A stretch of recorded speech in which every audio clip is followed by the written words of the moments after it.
All right, folks, do a quick video on getting access to, this is something I was talking to a client about, getting access to exclusive deals. That's what I think everybody wants access to exclusive everything, right? So I'm going to chat a little bit about how I view exclusive deals, and it's something that I don't see anybody really talking about. It's a little bit different as far as what really goes on in the space, how it works. All right, so that's set up, and people ready to go. So I wanted to do a video on the conversation I had just around exclusive deals. In talking about it, it reminded me of, I'm not much of a club guy now, but back in the day, thinking about going to clubs. And, I had a buddy of mine that would always get in fights. He also played rugby. So it was like, he wasn't a guy that just shied away from violence and fights and that kind of thing. So, I'm just like, dude, why do you get into so many fights? We hang out. I'm just like, why? Like, what's going on? It'd be on a Sunday or something. And he's talking about this crazy fight that he got into on Friday night at some, bar or club that he went to. And I understood a little bit one night when I went out with him, but it still didn't click. It didn't click for me as to kind of what was going on. But I went out with him, and I was with another buddy of mine. He was talking to a girl, and a guy comes up to him. The girl doesn't say she has a boyfriend, doesn't say anything. Guy comes up, is like, dude, you're talking to my girl, and I immediately want to fight. And I'm just like, what kind of place is this? Didn't say like, hey, that's my girl. I prefer you not talk to her, that kind of thing. Just immediately wants to fight. We're trying to figure out what's going on. We go over, I end up in all the, just like it was just a face off more than anything. And, security comes over, breaks everything up. So a couple weeks later, my buddy wants to hang out again. I'm like, dude, we're definitely not going to any of the places that you like going to. Let's go to this place that I like, So we went to your bar last time. That ended very poorly. Let's go to a place that I like. So we're gonna meet. I'm already in there. He texts me like, hey man, are you in there? And I said, yeah. Are you coming in or what? It's like, I just got here and they want $30 for me to get in. And I'm like, he's like, did you pay that? And I was like, yeah, I paid $30. It cost $30 to get in. So yeah, I paid $30 to get in. And it's like, $30. I would never pay $30 to get in anywhere. There's nowhere that I would pay $30 to get in. He's just like, he's texting me this whole rant. He tries to call me like, dude, it's too loud in here for you to talk to him. It's like, cool, don't pay it. I'll hook up with you later. And it's all good, no worries. But it hit me later, what's going on there? It's interesting because it's the same thing in life. The places that you pay to get into will determine what kind of people you're going to be around. And that place that I paid $30 to get into, I've never seen a fight there.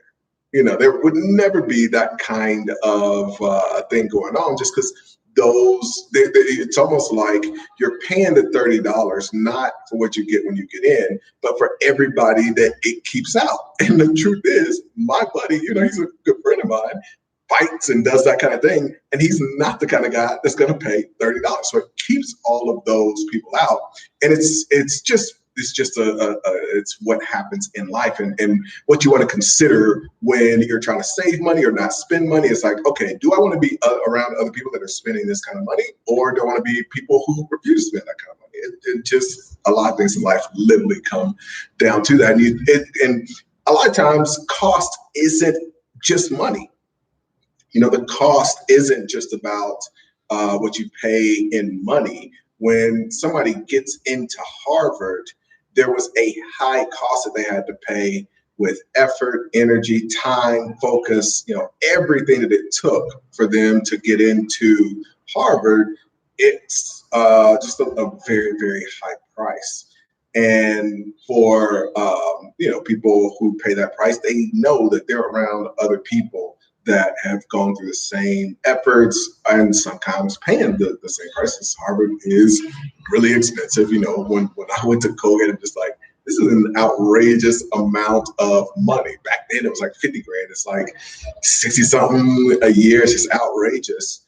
And, I was around other people that were really great. It's one of the reasons I had the developer that helped me when I bought my very first deal in college. I knew that he was great at what he studied because the bar was very high for the people that got into that school. So you're looking at things from an exclusivity standpoint. So that was one of those realizations of, okay, I'm not so much just paying $30 to get into this place. I'm paying $30 as well to keep out the people that I don't want to be around. And the other people that are paying that $30, you're going to have a higher quality people, and it carries over into everything in life. When I pay $10,000, $15,000 to join an organization like EO, or paying to be a part of a mastermind, going to events that are expensive. Every time you do that, you are getting around other people who are also willing to do the same thing. And I'm impressed by some people who just are very quick. They're very quick to say, yes, I want to get around this type of person. The opposite end is true in a lot of consumer things. So for consumer things, they want to try to figure out how can we lower the cost as much as possible. And this is something to consider when it comes to deals, because a lot of the talk around doing deals is around getting people the lowest price up front or the lowest cost. And when you compare that to what real private equity firms do, it just is very, very different. In a lot of cases, the reason they're paying all these analysts and these people that are running numbers and figuring out different interest amount and how to get the best tax benefit and all of that isn't because they're not going to pay anything for the business. It's because that business is going to go through a bidding process and they want to be able to pay the highest price. And this is it's something that, as you hear and you talk to teachers and that kind of thing, especially people don't talk about. In real private equity, they don't have all those people in a building that are doing all this work, running all the numbers, coming up with creative ways to finance the deal, coming up with trying to figure out how they can get as much depreciation as possible, what the tax structure needs to be, what country they need to base the acquiring company in. They're not running all of these numbers and creating intense spreadsheets that look 5 years, 10 years out for their ROE or their return on equity. The reason they're doing all of that work is because they want to figure out, how can I pay the most? How can I offer the most for this business? And for those of you who, I've given a lot of book recommendations, but for those of you who don't want to read a book, check out Barbarians at the Gate, which is a movie. The book is immensely better. So I recommend you read the book. But that whole book is about the acquisition of RJR Nabisco. And 80% of the book is about all of these firms, from KKR to T. Boone's Pickens to firms like Goldman Sachs and investment banks, who went back. I think there were over 10 offers or 10 bidding processes that went on in this thing. Some that were before it was pre-marketing, anybody knew, and then 3 or 4 that were after everybody knew.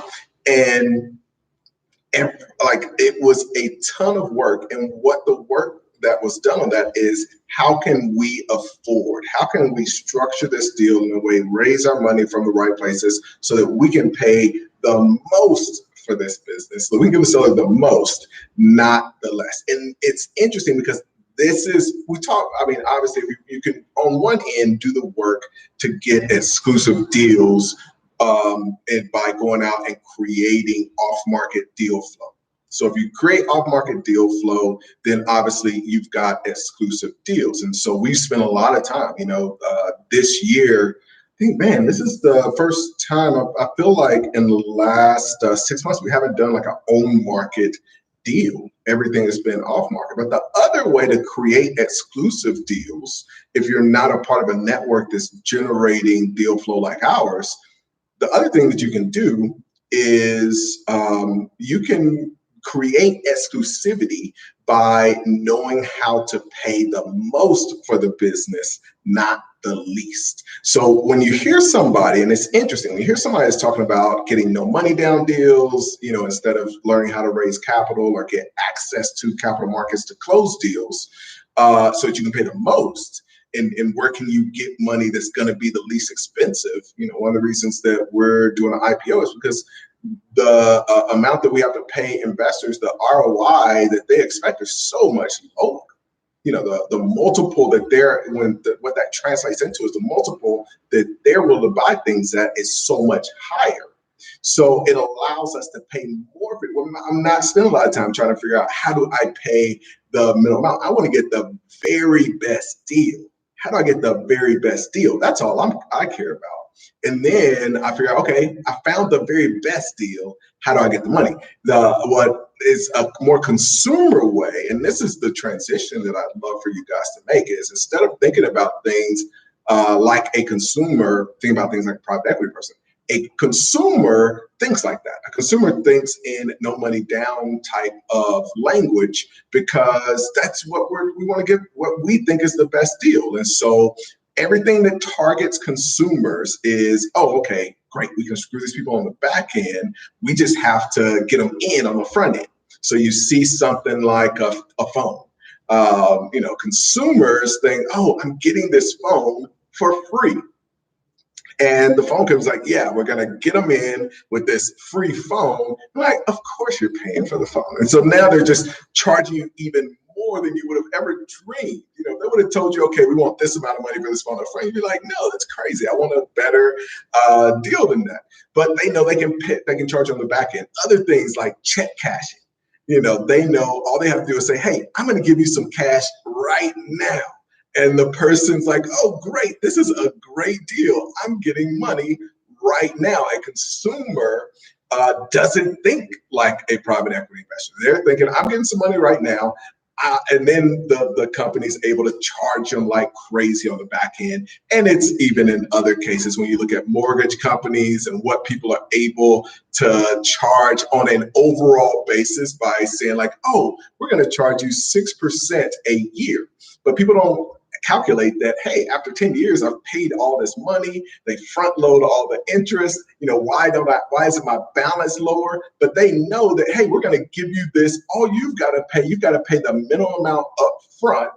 So you're going to pay this 10% up front, and you feel like I've saved money up front. So now I can get this amazing house or amazing deal, whatever.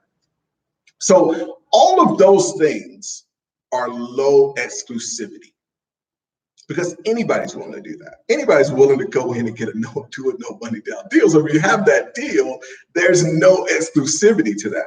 What private equity firms realize is exclusivity is in having the brain power to create exclusivity because we can see opportunities in that business that nobody else sees that allow us to pay more. We know investors that are willing to come into the deal and get a different type of return so that we can get access to more capital and pay more and get the best business. So for most folks, this is, which is, what it's interesting because I compare it even to our group. Our group is a very exclusive group. This isn't, it's not, I don't do paid ads. You really have to go through, understand stuff and realize like, hey, this is a group of people I want to be a part of. They're going to charge you 25 grand. It's a it's a very high level exclusive group of folks. But what happens because of that is that it's kind of a chicken and egg. You're around other people that are doing really big things and creating funds and not just going out and like happy to get a no money down deal. You've got people that are really have huge initiatives in the space. I'm partnering with folks that were creating the acquisition coin. It's just really neat things that happen, but it is a part of it being exclusive. If it was just a run of a mill, come into this program and, we're going to let you pay monthly over the course of all this time. And, we don't have a high bar and we're just advertising, we're trying to convince you and that kind of thing. It ends up with being this low bar. And it just is the way you see everything work. Poor people want to get access to things that are low bar.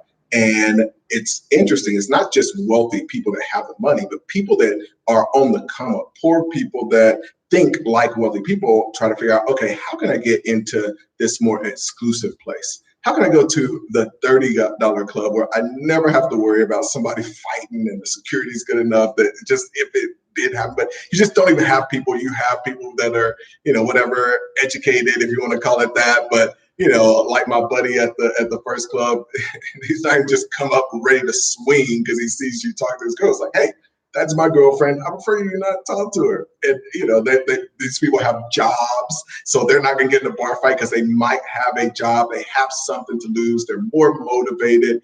And it's just the same thing everywhere in life. When you're around a bunch of folks that have made a big commitment to something, when you're in a deal and you've got exclusive knowledge that allows you to pay more, and the other people are like, oh, other people will tell you like, oh, you're crazy for paying that.